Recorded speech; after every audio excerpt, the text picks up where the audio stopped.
சிவாய நம. அனைவருக்கும் இனிய காலை வணக்கம். இது உங்கள் திருவருள் விஜயலட்சுமி நாகப்பனின் காலை பதிவு.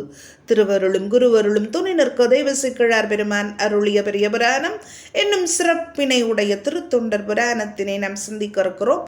அதிலும் குறிப்பாக கடல் சூழ்ந்த சருக்கத்திலே காணப்படும் நாயனாரான கடல் சிங்க நாயனார் புராணம் 2வது திருப்பாடல். திருச்சிற்றம்பலம். காடவர் குறிசிலாராம் கழல் பெரும் சிங்கனார்தாம் ஆடகமேருவில்லார் அருளினால் அமரில் சென்று கூடலர் முனிகள் சாய வடபுலம் கவர்ந்து கொண்டு நாடு அறநெறியில் வைக நன்னெறி வளர்க்கும் நாளில். திருச்சிற்றம்பலம். பதிவிற்குள் செல்வதற்கு முன் இதுவரைக்கும் இந்த யூடியூபை நீங்கள் சப்ஸ்கிரைப் செய்யவில்லை என்றால் திருவருள் விஜயலட்சுமிங்கிற யூடியூபை சப்ஸ்கிரைப் செய்துவிட்டு மேற்கொண்டு தொடருங்கள் என்று பணிவோடு கேட்டுக்கொள்கிறேன். சரி, இந்த திருப்பாடலை நாம் அன்வயப்படுத்தி கொண்டு கூட்டி பொருளினை பார்ப்போம். அந்த வகையில் முதல் அடி காடவர் குறிசிலாராம் கழல் பெரும் சிங்கனார்தாம். அதை எப்படி மாற்றிக்கிறோம்? காடவர் குறிசிலாராம் பெரும் கடல் சிங்கனார்தாம் அப்படின்னு பார்க்குறோம்.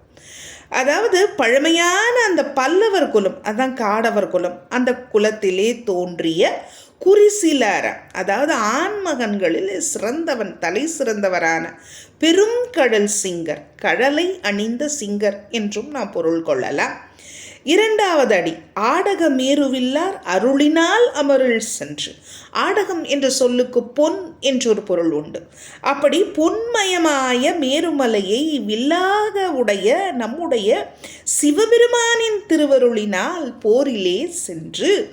3வது அடி கூடலர் முனிகள் சாய வடபுலம் கவர்ந்து கொண்டு. கூடலர் என்ற சொல்லுக்கு பகைவருங்கிறது பொருளுங்க. அப்படி பகைவர் அழிய வடபுலத்து நாடுகளை கை கொண்டு. இது இடத்துல ஒரு அற்புதமான குறிப்பு நமக்கு கிடைக்கிறது. ராற்றுக்கூட அரசருள் ஒருவரான அமோகவர்ஷனை வென்ற வெற்றியே இங்கு சிறப்பாக கூறப்படுகிறது அப்படின்னு பல்லவர் வரலாறு அப்படிங்கிற ஒரு புத்தகத்தில் பக்கம் 201 குறிப்பிடப்பட்டிருக்கிறது. அப்படி இங்கே இந்த 3வது அடி செல்கிறது. நம்ம முதல் திருப்பாடல் என்ன பார்த்தோம்? சிவபெருமானின் செவ்விய திருவடிகளையே அல்லாது வேறு ஒன்றையும் தம் அறிவினில் பொருளாக கொள்ளாத தன்மையர்னு நம்ம கடல் சிங்கரை பார்த்துருக்கோம். அப்புறம் எதற்கு இந்த போர் என்று பார்த்தோம் என்றால் ஐயன் திருவள்ளுவரின் திருக்குறள் வாயிலாக இந்த இடத்தை நாம் நோக்க வேண்டும். இறைமாட்சி அதிகாரம் அதில் சொல்லியிருப்பார், முறை செய்து காப்பாற்றும் மன்னவன் மக்கட்கு இறை என்று வைக்கப்படும். அதன் வண்ணமாக அப்படி மக்களினுடைய நலன் கருதி இந்த போர். அந்த முறை என்ற சொல்லுக்கு பரிமேலழகருடைய அற்புதமான உரையில் அறநூலும் நீதி நூலும் சொல்லும் நெறி என்று ஆணித்தரமாக கூறியிருப்பார். அப்படிப்பட்ட அந்த முறை. அடுத்தது 4வது அடி நாடு அறநெறியில் வைக நன்னெறி வளர்க்கும் நாளில்.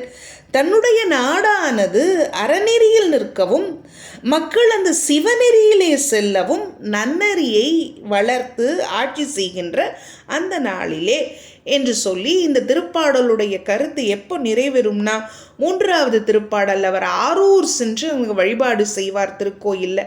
அதோடு அந்த திருப்பாடலுடைய கருத்து ஒரு சேர நிறைவுறும் என்று சொல்லி அதை இன்னொரு பதிவில் பார்ப்போம் என்றும் சொல்லி இன்றைய நாள் நமக்கு சிவ மங்களங்களை நல்கும் நல்லதொரு நாளாக அமைய வேண்டும் என்று இறைவனிடத்திலே விண்ணப்பம் வைப்போம். தென்னாடுடைய சிவனைய போற்றி, எந்நாட்டவர்க்கும் இறைவா போற்றி. ஓம் நம